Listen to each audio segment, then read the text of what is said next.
Is your Mercedes S-Class failing to launch Apple CarPlay, leaving you stuck with the standard infotainment interface? Statistically, 80% of persistent connectivity issues are solved without even visiting a dealership. Let's walk through the diagnostic steps to get your connection back online. Start by swapping your cable, clearing the pairing profiles, and performing a hard reboot of the MBUX system.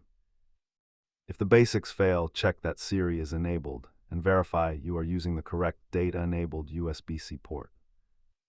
Deep system restrictions or outdated vehicle firmware often hide behind intermittent connection drops.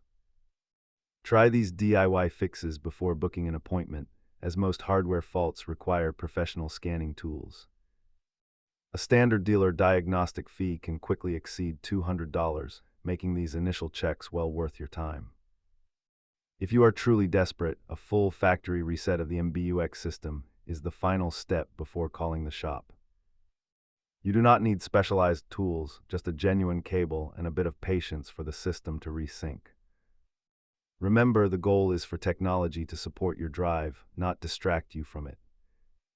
If these steps fixed your CarPlay, hit that like button and subscribe for more Mercedes troubleshooting guides.